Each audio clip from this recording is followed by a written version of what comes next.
ममता जी। बनर्जी का जो योजना थी कांग्रेस को लेकर, वो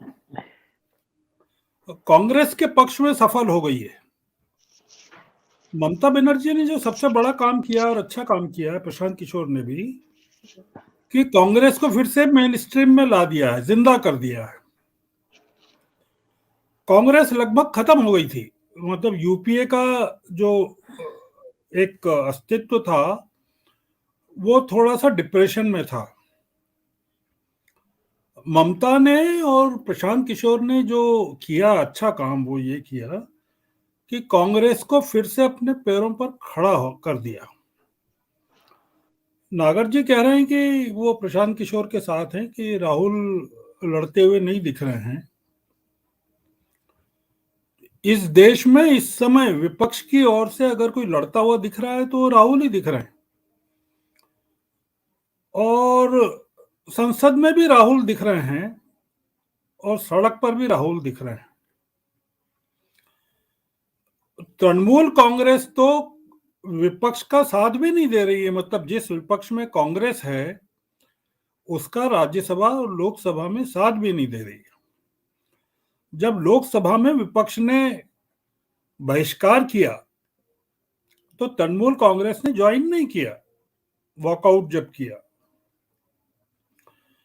तो तृणमूल कांग्रेस का पूरा मामला खत्म हो गया है। जो विपक्ष की एकता को जो लीड करने का मामला था, वो खत्म हो चुका है। मतलब उनको समझ में आ गया है।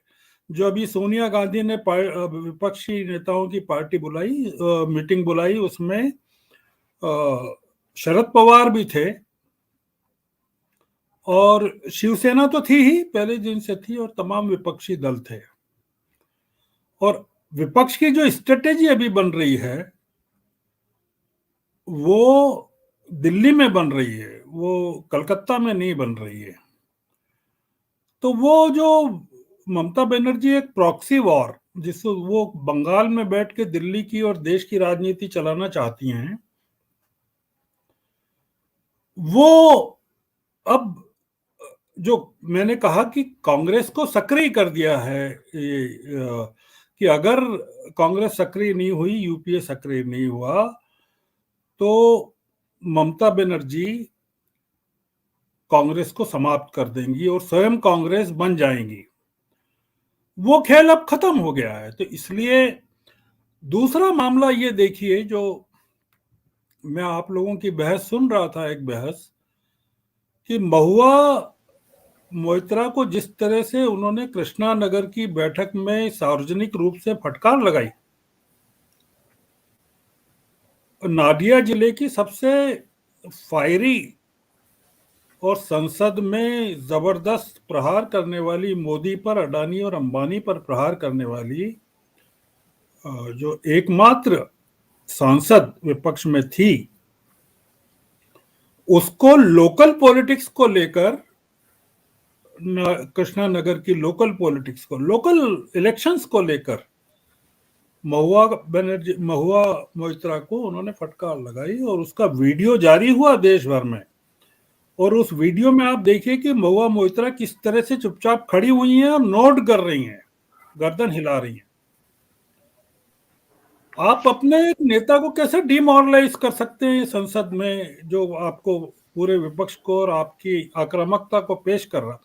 उसका बुनियादी कारण ये है कि ममता बनर्जी की प्राथमिकताएं अब बदल गई हैं। और प्राथमिकता ये है कि बंगाल का विकास करना है, बंगाल को गुजरात के रोल मॉडल पे खड़ा करना है। और उसको खड़ा करने के लिए उनको मोदी भी चाहिए और अडानी भी चाहिए और अंबानी भी चाहिए। जो अप्रैल में जिस चीज का जिक्र उन्होंने किया था, जो मुझे याद है, वो नागर जी ने जो कहा था या प्रभाकर जी ने कहा था कि सिंगूर में किसानों की जमीन ली गई थी, पर यहां जो इन्वेस्टर्स मीट हो रही है या विश्व बांग्ला समिट हो रही है, उसके लिए जो लैंड डेवलपमेंट बैंक है, उसमें सरकार अपनी जमीन का उपयोग करने वाली है, सरकार खरीदने वाली है। उसके लिए बहुत बड़ी राशि का प्रोविजन भी किया गया है। ममता बनर्जी को समझ में आ गया कि जो प्रधानमंत्री पद का रास्ता है वो राइटर्स बिल्डिंग से होकर नहीं गुजरता है, वो गांधीनगर से होकर गुजरता है। और उस गांधीनगर से गुजरने में उनको अडानी का इन्वेस्टमेंट भी चाहिए और मोदी की ब्लेसिंग्स भी चाहिए। और इसलिए महुआ मोइत्रा को फटकार लगाना भी जरूरी है कि अब आपको संसद में क्या बोलना है, समझ लीजिए कि आप जो वहां संसद में प्रहार करती हैं अडानी अंबानी पर और मोदी पर कि ये तो पूंजीपतियों की सरकार है। तो ममता का पूरा बदल गया है, पूरा एजेंडा बदल गया है। सत्य हिंदी का ऐप डाउनलोड करें गूगल प्ले स्टोर पर।